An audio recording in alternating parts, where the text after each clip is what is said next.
AI to Go podcast.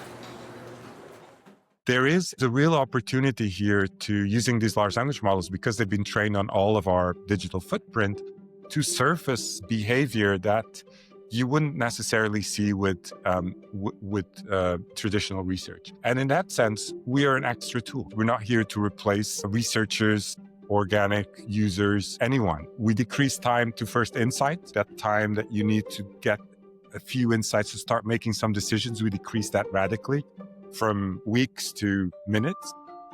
And after that, it's over to you. Hey everyone, welcome back to the AI to Go podcast. My name is Johannes and I'm here today with Kwame Ferreira, the founder and CEO of Synthetic Users, which is an AI-driven user research company. Hey Kwame, how are you doing today? Great. Thank you for having me, Johannes. Thank you so much for joining. You lived in Angola, in Brazil, in Portugal, Berlin, Boston, London. So you have a long list of international experiences.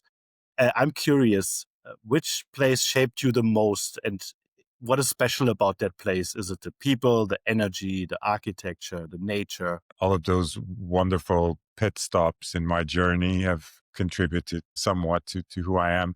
Maybe for our audience, and because, my stepfather is German, Berlin, having lived for a bit and studied for a bit in Berlin, was definitely instrumental in my understanding and my grasping of this kind of European feeling, right? Because if you're in London or you're in Lisbon, it feels kind of you're not at the heart of Europe, and that's what it felt in the year 2000 with the Lost Love Parade and beautiful Berlin summer and those wonderful lakes. It's a city that has attracted massive amounts of talent from all corners of the earth, and not too dissimilar to the New Yorks and the Londons of this world, but with a different architecture, with a different history, with a different flavor. And yeah, I have very fond memories. It has definitely shaped a lot of who I am, for sure. I agree. Berlin is also my favorite city in Germany because it has nothing to do with the rest of the country. It's very liberal, very chaotic or dynamic at times, right? So it kind of resembles a bit like the feeling that when I got into San Francisco. Yeah, it's just, it's a city that it feels like it was built for 20 million people, but you only have 5 million people there. And so it feels like there's space. You don't have that feeling I don't have that feeling in San Francisco.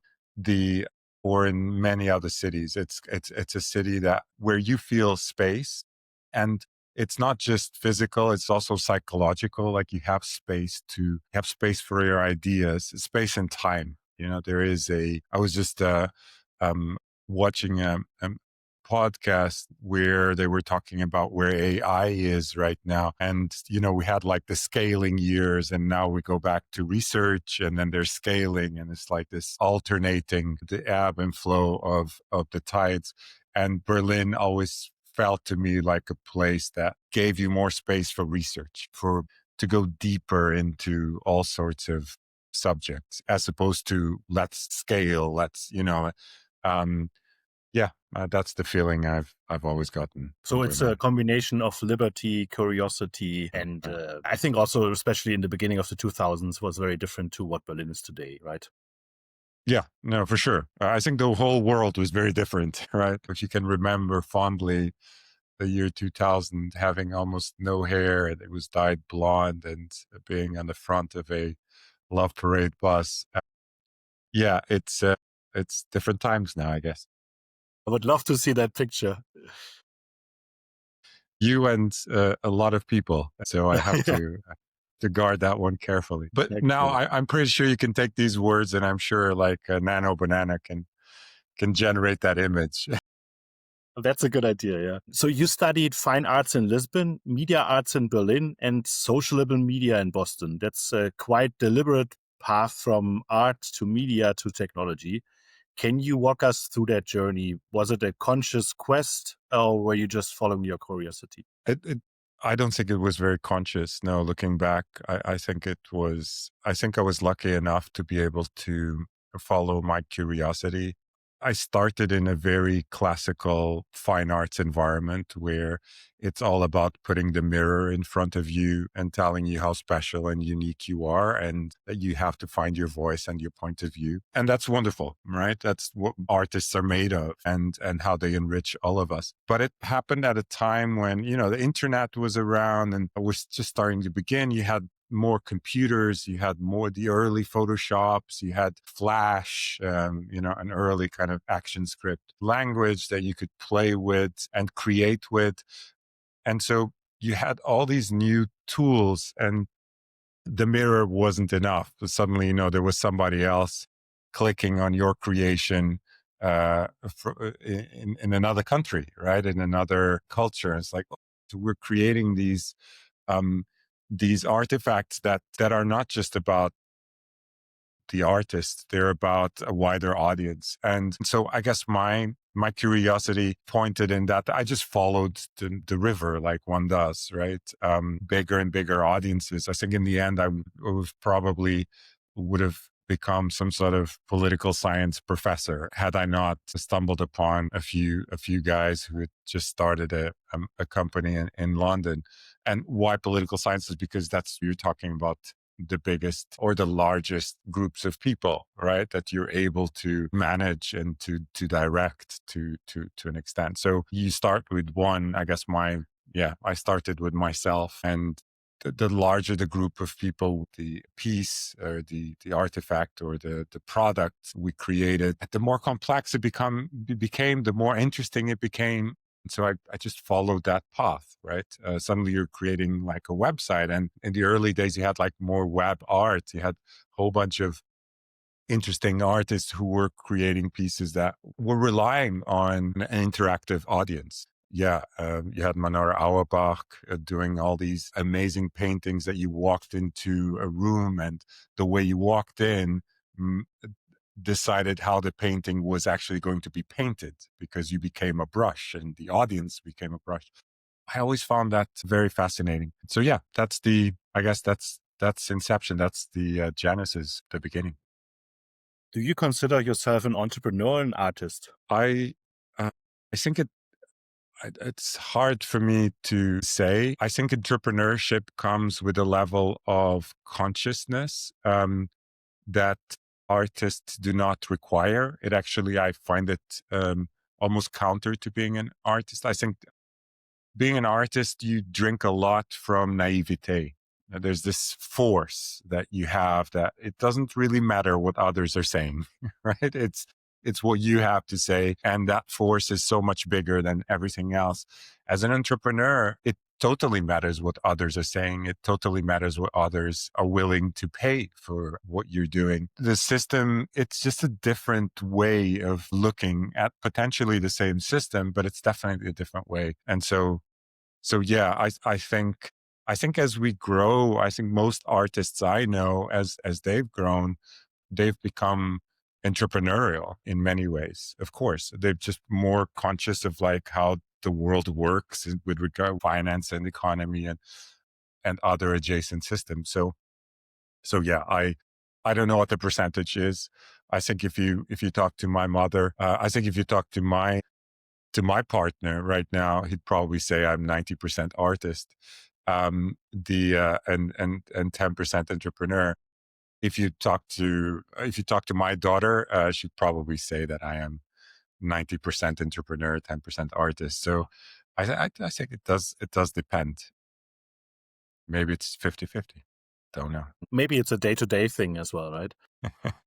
I think what I like about your distinction is the fact that entrepreneurs need to collect stakeholder feedback, right? And user feedback is one dimension of that. You co-founded Synthetic Users kind of as a user simulation. We'll get into that in a little bit. But you've also co-founded Wires Glasses, which is sustainable eyewear. And you advised Fairphone, which is an ethical smartphone company. How do these fit together? What is the driving force there? You were mentioning like something is driving you as an artist or as an entrepreneur. What would you say? What is the philosophy connecting them? Well, it's a mix of curiosity of being in the right of luck or bad luck, however you want to see it. Being in the right place at the wrong time, as someone once said. If I was to look back, and I have to admit, I don't do that maybe often enough. There was a time, from 2005 until COVID, a little bit after COVID, where there was a renewal. There was an energy around trying to understand our position in the world. When we create, we have a responsibility. It's not just for humans, there are other beings. We came up with this thing called Planet-Centric design, going beyond user-centric, because you're not just creating for humans, you're creating for other ecosystems as well. And that feels like aligns through a lot of those projects. So wires, glasses, I wanted to find some eyewear. I wanted to create eyewear really because I couldn't find glasses that I really liked. I was working back then with this very talented designer, Yayo, and we looked at the industry. There was so much to be done there. It's held hostage by two big companies. It's kind of a duopoly. If you look at how glasses are made, there's so much waste. We wanted to create it in a different way with just one wire, zero waste. Also 3D printed when it was still cool to say it was 3D printed. And yeah, it was definitely an experiment. At Fairphone, I was lucky enough to meet Tessa and Bas and Mikael and those guys at the Mobile World Congress. Bas had this amazing idea to recreate a phone, to look at a phone from a different perspective, from a supply chain point of view. Where do all these components come from? A lot of it, like cobalt, comes from mining in DRC. Have you been to DRC? I mean, it's an absolute mess. You're financing and perpetuating a war, child labor. So all of these stories found their way into a product, an object, right? That as a designer, you just go, oh, it's pretty, it's wonderful, you can click it, it's magical, it's delightful, right? If you take kind of that Apple approach. But behind that delight, there were quite nightmarish stories. And so the desire was how do you clean that up, right? How do you, as a designer, you have that responsibility, right? Not just to make the delightful product, but the responsible one as well. And so we did. We helped out with software. In the beginning, Fairphone focused more on the hardware. And it was really a truly fulfilling project where you feel like, Fairphone sells in 1 year as many phones as Samsung sells in 3 hours, right? Like it was really a statement, right? It's changing now. I mean, Fairphone is just a couple of weeks ago, they just announced they were going into the US. As a new market for them, which is amazing. But it was really an open book. And I think as you create, there's a narrative, there's a story you want to be a part of. And they were definitely a story that me and my team back then, we wanted to be a part of. We fell in love with that story. And it was a period where when we created products as artists, designers, entrepreneurs, where we really looked as much towards the story as we did to the product itself, right?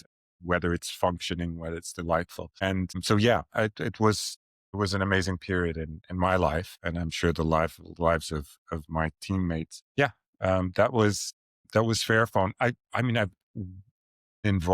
been lucky to be involved in a number of different companies or started products that were successful to the point where we could create a company around it, right? You start off with a need or an idea, and after that, you productize it. And if it's successful, you start to build a human structure around it, which is ultimately a company.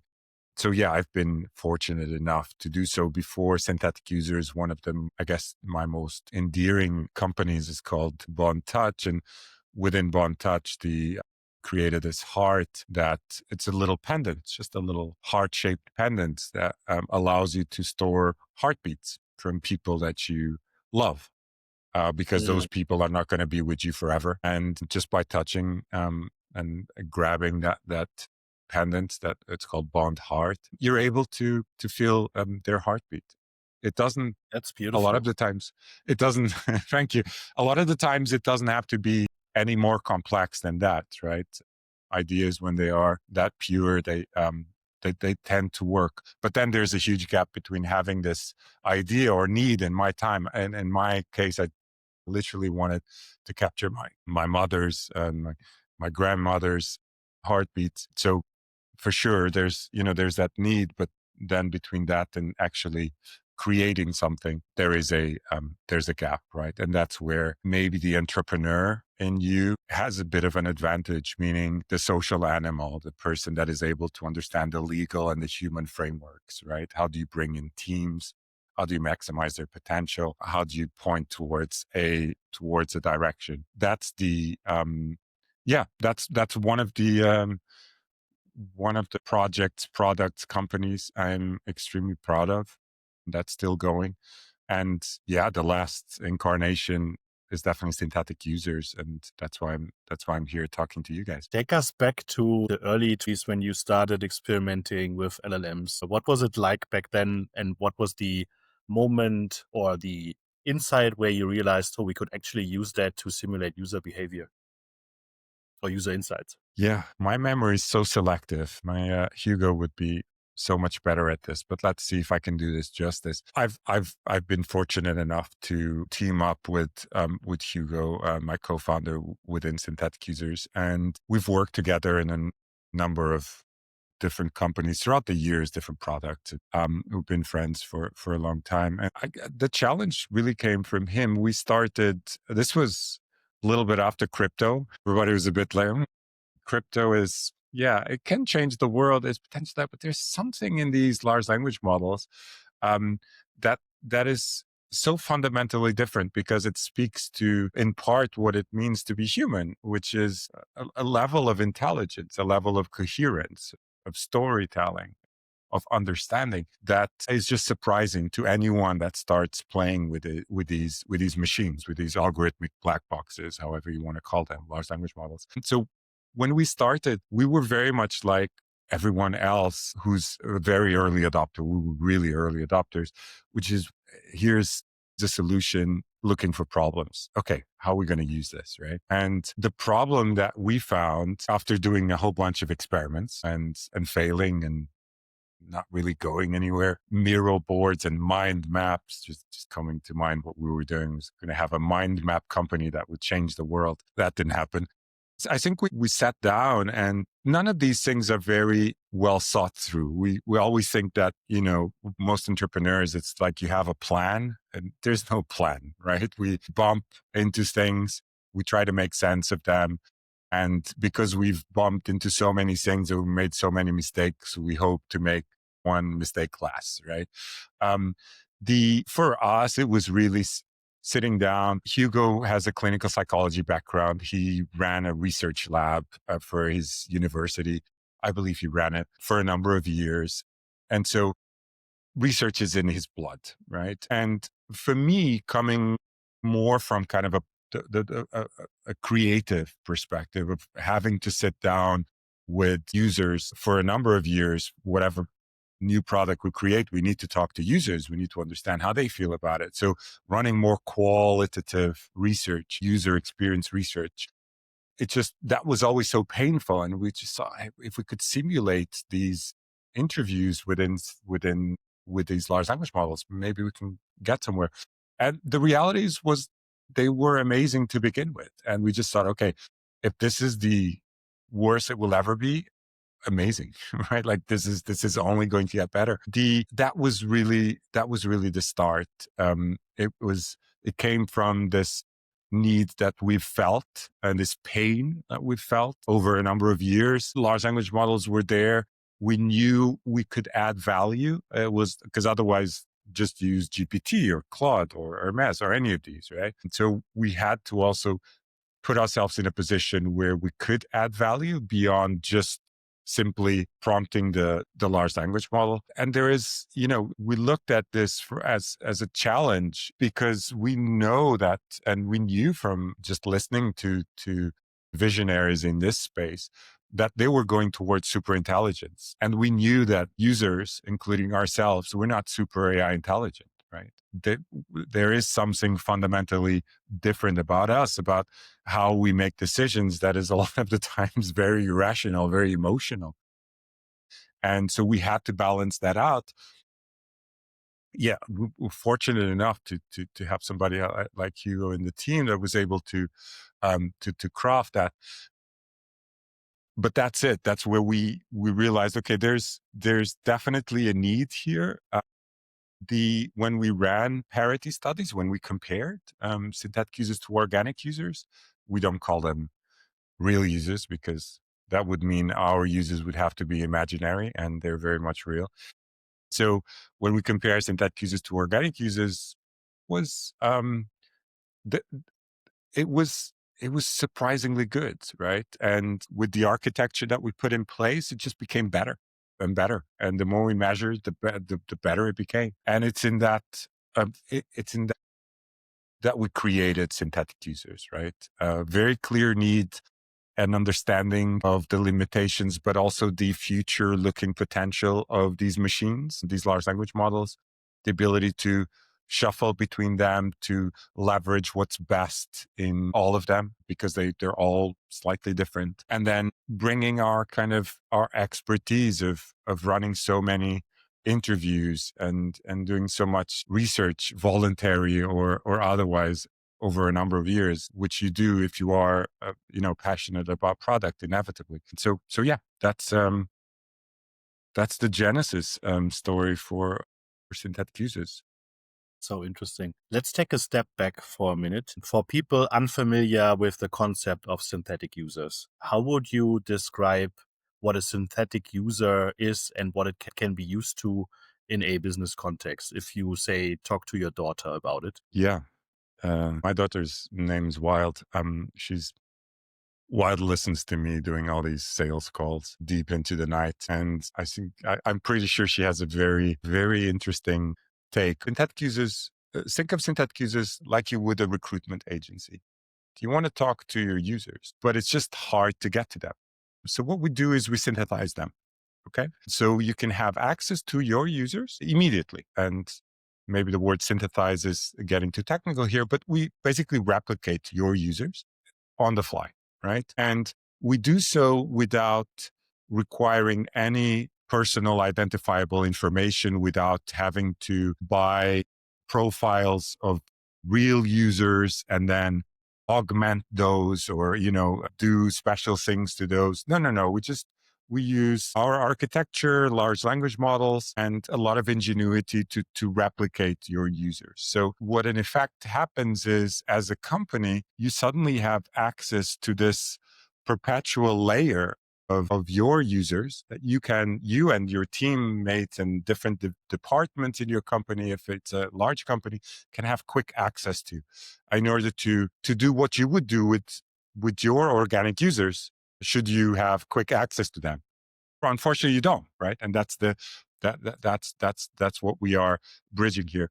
So that's what synthetic users is as a service. We replicate the breadth of human preferences and human behavior, so that when you interact with these synthetic users, you're able to get the same type of reaction that you would if you were showing your organic users whatever it is that you need to show them. A new home screen.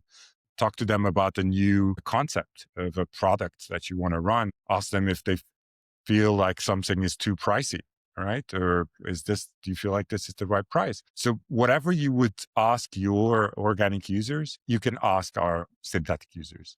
That's the idea here. And the idea is also not to clean it up too much, because your organic users are going to have some pretty weird characters, right? The world is full of weird people, Interesting people. which weird, interesting, absolutely. It makes the world a much funner place. And we don't necessarily want to want to have a highly sanitized system, right? Where people are always going to tell you exactly what you want to hear. And that's what happens with if you just go to a GPT, right, or a Claude. There's a lot of sycophancy, right? There's a lot of, yeah, of course, yeah, I totally agree with you. You are the best. They're still here to serve us for the time being. We are still the master. That will change eventually, but for the time being, that's it. And that's not what you want. What you want is to not just be able to replicate your organic users, but actually get insights that you wouldn't necessarily get if you were to sit down with your organic users, because there's Like a what? delta between what they think and what they say. So they're not Mhm. necessarily going to tell you everything, even when you ask them. They're also being polite to you. Like there's all these social cues, all these social norms, like the presentation of everyday self. If you take kind of Irving Goffman's work to heart. So there is a real opportunity here to using these large language models, because they've been trained on all of our digital footprint, to surface behavior that you wouldn't necessarily see with traditional research. And in that sense, we are an extra tool. We're a new tool in your toolbox. We're not here to replace researchers, organic users, anyone. We're here to give you an extra tool. We decrease time to first insight, like that time that you need to get a few insights to start making some decisions. We decrease that radically from weeks to minutes. And after that, it's over to you. You can decide how you want to go organic, where you want to go organic. It is totally up to you, but you have this new tool. For our part, we're trying for these synthetic users to be as close to your organic users as possible. That's what we offer, right? That's where our blood, sweat, and tears goes towards. It's you need to build that synthetic muscle, and that's what's happening when in most enterprises out there, they're building that synthetic muscle. And that's not by trusting our word and saying that it's at 80% or 90% or some percentage. It's by testing it and yourselves, right? As teams within these companies, you need to test it. You need to compare it yourself. You need to see where it works, where it doesn't, where it falls short. Why? Have a conversation, start a conversation, right? Because that's really what's going to drive this forward. And so yeah, we're very proud of the fact that we helped kickstart this synthetic research movement before synthetic users. I mean, we call it synthetic users for a reason, right? Before synthetic users, there wasn't much. We really had the good fortune to kind of see, okay, there's a way forward here that could add a lot of value to a lot of people. And now it's a question of building on that. But it's been an exciting journey, and not an easy journey. Probably the hardest journey I've had so far, if I'm to be perfectly honest. Out of all the different companies I've built over the years and products, by far the hardest, but the most rewarding. If we were to take that conversation around, responsibility and impact, we talk a good game about supply chain and where do things come from and stop buying too many things. All these things make perfect sense. Of course they do. But one thing that we never really look at is decision making, and how poor decision making leads to so much waste, right? In companies. Oh, there's a VP that had an idea and that's the one, let's go, right? And maybe it isn't, maybe it is. It wouldn't hurt to talk to the people that you're building this for, or whatever idea you're building for, right? Intuitively, yes. Yeah, right. But a lot of the times it's no, they don't know any better, right? Like this shouldn't be a dialogue. This has got to be a monologue until we give it to marketing, and then they'll figure it out. So um, there's a lot of that when I realized early on that there was something quite mission driven about what we are doing, right? Around just less waste, right? In decision making. If we're able to do what we're doing, which is replicate the breadth of human preferences quite accurately. So yeah. Can you help me understand one thing? We were talking about organic and synthetic parity, right? You mentioned that your synthetic users are less agreeable and more honest, less agreeable than ChatGPT or Claude, and more honest because what people say, what they do might not always be the same thing, more honest than human users when you talk to them about how they like a certain app or a product. How do you measure that humans, what they say and what they do is differently? And with synthetic users, I get insights that human users might not be able to articulate or don't want to articulate. Yeah, for sure. Like if you just compare the overlap, so that's one metric. You got what is similar between your organic users and your synthetic users, and then you have what's a deviation, what goes beyond the overlap, right? And what's beyond the overlap can be a hallucination, right? Can be just like they've gone off, right?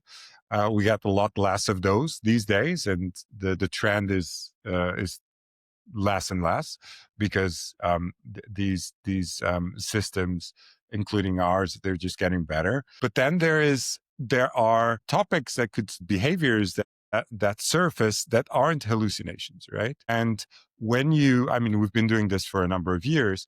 When you then look at those over and you act on those, let's say that it's, these particular users they're telling you that they find this location-based service quite intrusive, right? Organic users find it intrusive. Synthetic users would also find it intrusive. But then synthetic users will tell you something more. Our organic users are just going to tell you, you know what? It's actually intrusive. Don't do it. Synthetic users will say, it's indeed intrusive. We feel that. But we can't help ourselves from actually clicking on it and really looking and we love it, right? They're not saying we love it, but we're clicking on it a lot. When you then ask them or probe them a little deeper, like, are you using it? I know you're finding it intrusive, but are you using it? Yeah, yes, we are, right? You then launch that feature. And then you measure very quickly, uptake, right? And however you're going to to measure the success for that particular feature, whatever metric you use, conversion, uptake, whatever, use different metrics, right? Then you're able to say, oh, actually, the new insights that we're getting are actually very valuable and very valid. So over time, you're able to see that it's not immediate, but you do start to shape your intuition as a product or marketeer, because suddenly you have this group of net new insights that you just didn't have access to before. And it could have been in the past that your intuition says they're all saying that. That's fine.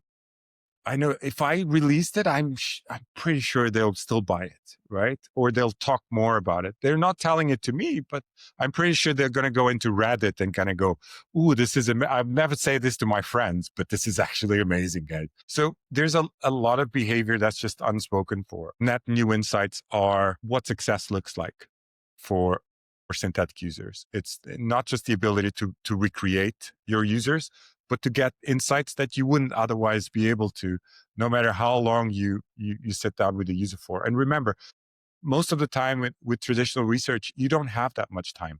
Time is against you, right? So our value proposition is that we give you back time, right? Because everything's so much faster. So you can use that time to drill in deeper, to go to look for those insights that you would otherwise potentially if you'd have had that time, but you just don't, because you know how it goes. I would say it improves decision making because you have more complete information, and also decision making speed, as you can iterate much more quickly. If you ask synthetic users for feedback about a mock or a prototype, it'll be able to understand the pictures and make sense of it intuitively based on the data that I feed it with, right? So if I instruct it to be within a certain persona or within a certain customer segment, then there is a high chance that the net new insights that I get out will all actually represent or reflect that persona or customer segment. My question is for this small portion where this might be a hallucination, right? How do I build the trust in the system that over time and on average, those insights are accurate for the decision-making process of a big corporate? I think these are the early days. I think the teams that use synthetic users feel like they have an advantage, they have an edge, that sometimes it's a double edge, right? It's a double-edged sword. It's sometimes for sure. And I think we need to be humble and honest about it. But the pros far outweigh the cons, right? With any new technology, you're going to find that. You're always going to find the doomers and the accelerators. It's been like this I'm sure since fire, Oh, but you can burn yourself. Oh, well, but my steak is now well cooked, right? But yeah, you definitely burn yourself. I think the most reasonable answer is how you build a synthetic muscle. How are enterprises incorporating synthetic research into their existing processes? And how are they able to step back, look at their existing processes, look at this new technology? Here comes fire. How are we going to use this? We need space for it, right? It's not something that you just, here it is, and now it's going to change. No, it needs to be integrated into a process, right? We're really made up of rituals. We like routines. Our behavior is highly pattern oriented, and especially within organizations, you have workflows. And so it's so important that when you run POCs, you give yourself time to really fail with this, not just like, this is amazing. Yeah, we know it's amazing, but where does it fail? How does it fail? What did we do? Could we do better? Because we're not at 100% parity, right? And we're honest about it. So it is going to fail sometimes. It's just the upside just far outweighs you not using it, because it's just so much, you get so much for so little in so little time. But it's AI time. You then need to convert that to human time. So it's no use for me to tell you that you can get all these insights in 120 seconds, right?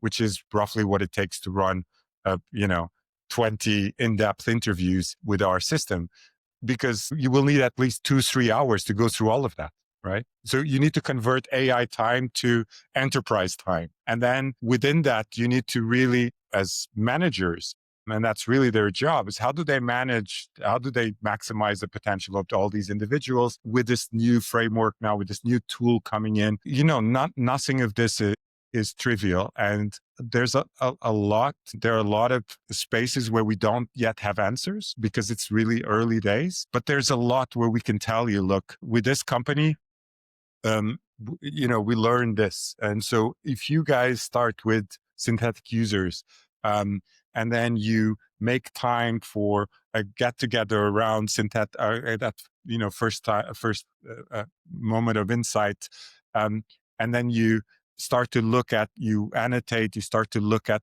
what really worked, what didn't work. If you start on very narrow cases and then branch up instead of start very general and then go down, there are advantages to the former versus the latter. So there are a number of ways to use the tool, that because we have so many teams around the world using the tool, that we can definitely cross-pollinate. And we have to find a better way. Hugo and my guys are constantly saying that we have to find a better way to really bring this community together. But for the time being, there's just a lot of conversation that needs to happen around processes where these tools are deployed.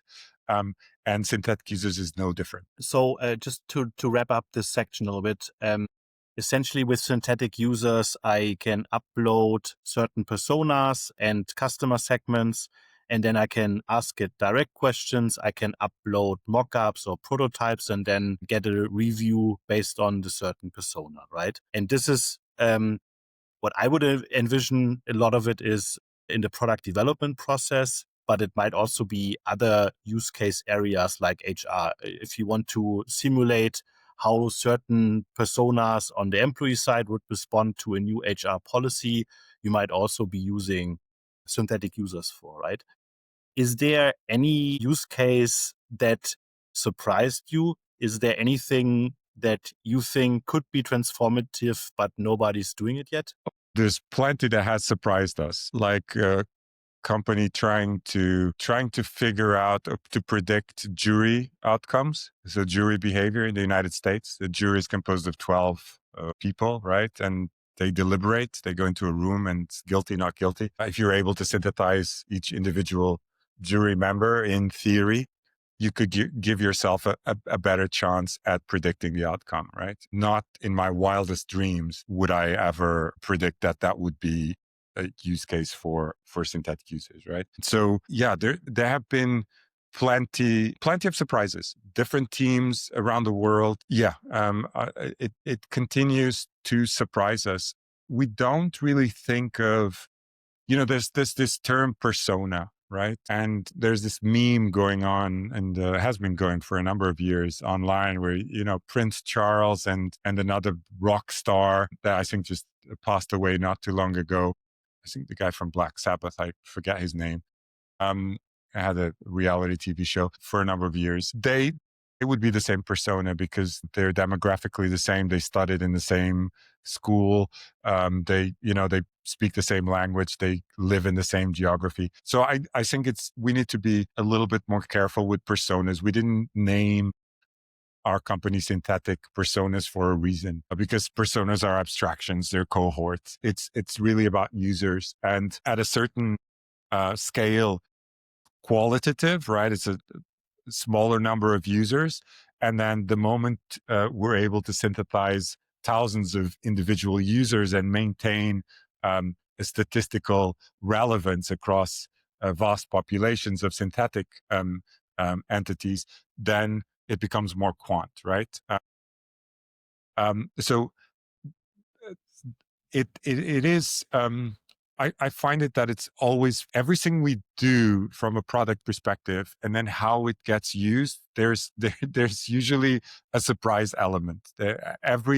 Literally every day, I have calls with existing clients or new clients that want to use synthetic users, and they will talk to me about a particular user scenario of having to synthesize a very specific set of doctors in oncology in a particular area. It's almost impossible to synthesize to recruit those. And so this is almost like a last resort thing. We need to get some data. There are like the jury behavior. That's one of the latest that to really rock our boat. Mm-hmm. Like the whole team was like, there's policy making.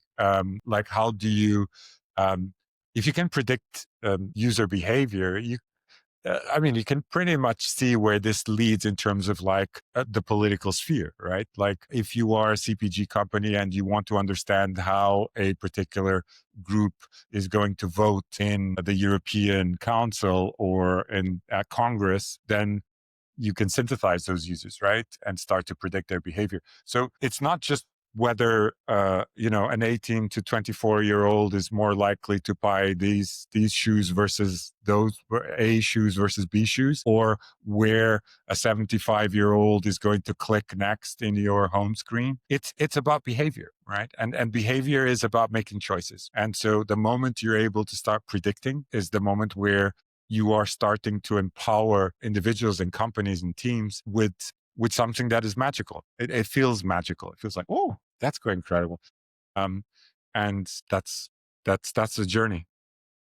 I very much appreciate your openness and honesty here. I have one question about the limitations, right? So every tool has its limitations.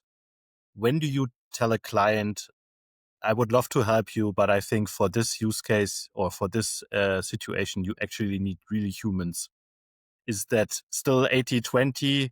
Does that still apply? Or like, what are the situations where you would recommend to refer to human-based feedback rather than synthetic research? We don't ever recommend not talking to users. It's not something we do. Is that on your side? Was that ambulance on your side or my side? I think your side. So we don't ever recommend not talking to organic users. It would be disingenuous of us. If you can, for sure you should, right? The analogy I use is, you're in that part of the world right now with Waymos, right? Like the steering wheel is still there. and it's there for a reason. And, I'm sure if you take it, it will do something. We're not at 100% parity. We still, we still need the steering wheel there. And the steering wheel is definitely talking to organic users. So we never say, don't do it. What we're saying is we can accelerate your research process. What we're saying is we can get you net new insights. What we're saying is we can ensure that the whole process is that much faster and more collaborative within your company. With regards to, our Achilles heels, we have we have so many, right? I think we need to be realistic. Do we, if you were to come to me and say, I want to do a survey of 20,000 people, like, we're not your tool, right? That tool doesn't exist yet, right? What we can do is much smaller numbers. Right. And so, if you want to do like pure hardcore quant, we are not your tool. Right. So we have to politely say, look, come back when we are. We actually invested a lot of money and a lot of time and resources into a quant tool. And then we moved away from it. That's a different story. We say, if you come from a sub-Saharan country, if you come from Bolivia, there are certain parts of the world that we're just going to struggle a lot more with parity. And we need to be upfront with our customers, especially customers that have a global footprint, and say, look, yes, you can simulate a campaign in all of these countries in just a few minutes. It's amazing. You're going to struggle in these geographies. So geography is definitely something and that's not necessarily our problem. It's a problem that large language models have because of the bias, of the geographical bias behind the training data. What else? Some folks want to input Figma prototypes, right? Or videos. And we're almost there. We're not there yet, right? We're doing it, but we're not there yet. So like I said, it's a journey. An entrepreneur, as opposed to an artist, we need to focus, right? And my team needs to focus. And we have limited resources. We need to emphasize what we're amazing at and be honest about what we're not, right? And a lot of the times in research, there's the gray area, and especially in research, that gray area is definitely present. That leads to a lot of friction, especially internally in our team. Like, oh, can we really do that? Can we say that? But yeah, it's an ongoing process. Absolutely. My next question is for the artist in you, not for the entrepreneur. Let's assume synthetic users is widely successful. Every company has synthetic users and can optimize products instantly based on what synthetic personas or users say people want. So the entire world gets perfectly optimized for engagement, retention, addiction, right? So there's no friction, there's no surprise, there's no rebellion.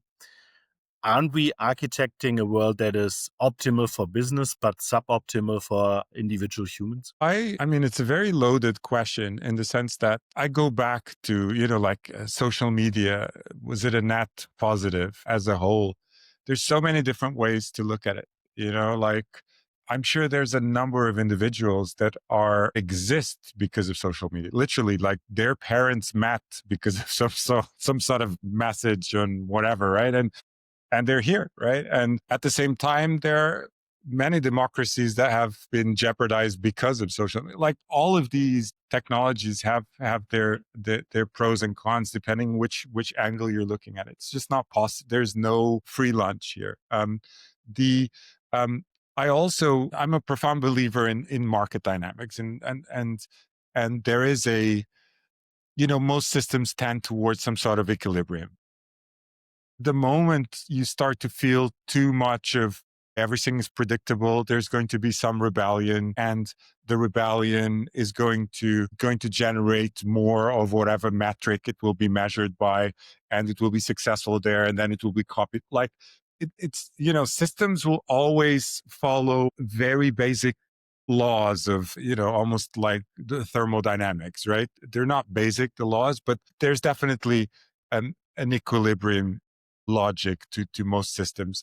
As an artist, I don't like equilibriums. I like to live on the edge. I feel like a that I like to explore the edges, and I think most artists would, and the people in my team, the people I surround myself with, are definitely in that predilection.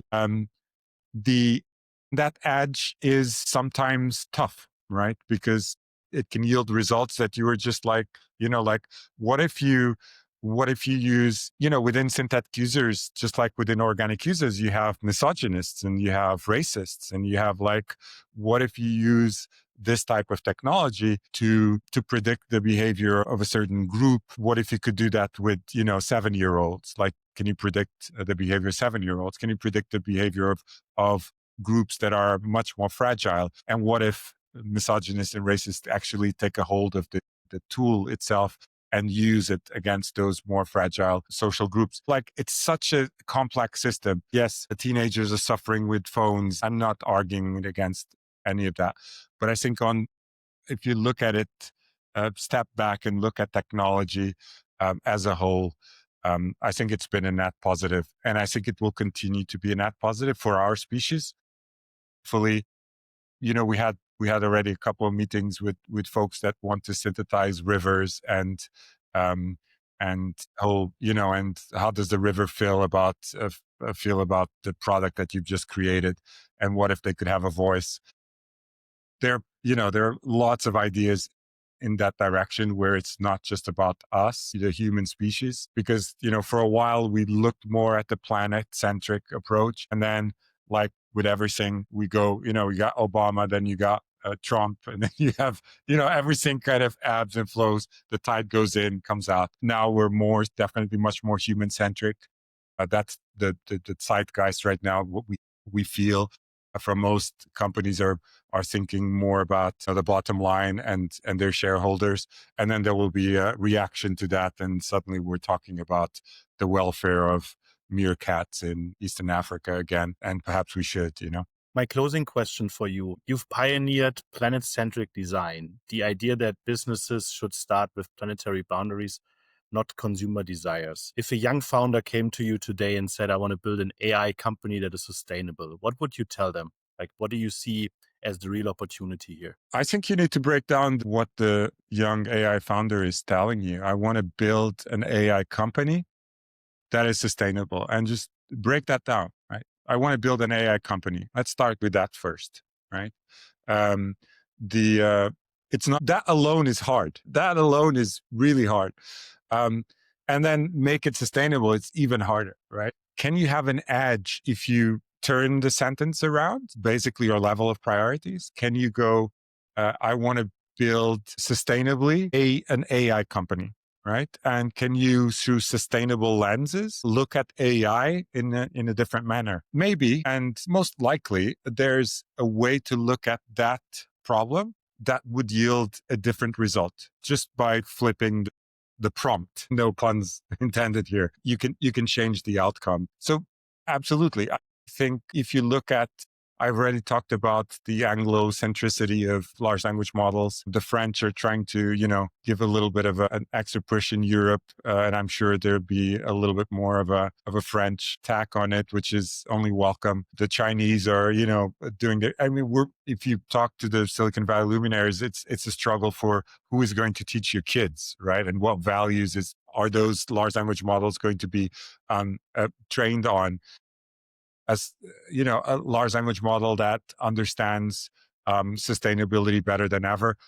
Those large language models already exist, to be honest, and a lot of the times they actually tend to over-index on sustainability, simply by virtue of how they were trained, and a lot of the data in their training data sets were definitely leaning more towards that. And I give you a very practical example on that, which is, we had one of our clients that was testing out a detergent in the south of the United States, and all the synthetic users were going like, yeah, it was an eco detergent. And suddenly, when they compared the eco detergent to any other detergent, synthetic users only liked eco detergent. It's like, this is weird, because this is not normal. Like, yeah, of course, it's a nice eco detergent, but like, really, like, no, it's not. It's not going to be 90%, not even close. And then what they did was put the price tag on it. So it's not about just it being sustainable. It's like the eco detergent turns out is, it's 50% more expensive. Suddenly the normal distribution came back, right? Like only a few prefer the eco. I'm sure more than, in the 70s or 60s, I guess our global consciousness is, and the way we're educated is evolved. Suddenly we had the normal distribution there. So the way the way we present the problem is really super important depending on the results. Otherwise you're just kidding yourself, right? You're overfitting, it's all about confirmation bias and whatnot. So yeah, my advice is flip the prompt around, see what you can find there that you that large language models don't already do. What's your angle? What's your added value? I wouldn't think about how it's unique. It's really about very quickly going towards the second part of the sentence, and it's an AI company that you're looking through sustainable eyes. And as an AI company, it's only a company if it's able to sustain and feed a team of at least more than one person. Otherwise, there's no company there. You're by yourself. And once you're able to do that, it's the best feeling in the world. Thank you so much for joining. It was really inspirational. I learned a lot today. For everyone, thanks for checking in with us today and listening and watching. If you like what you see, please leave a note in the comments, subscribe, like, and share with your friends and colleagues. Thank you so much for joining today. It's been a pleasure. That's it for now. Goodbye. Thank you, Johannes. Bye. AI to Go podcast.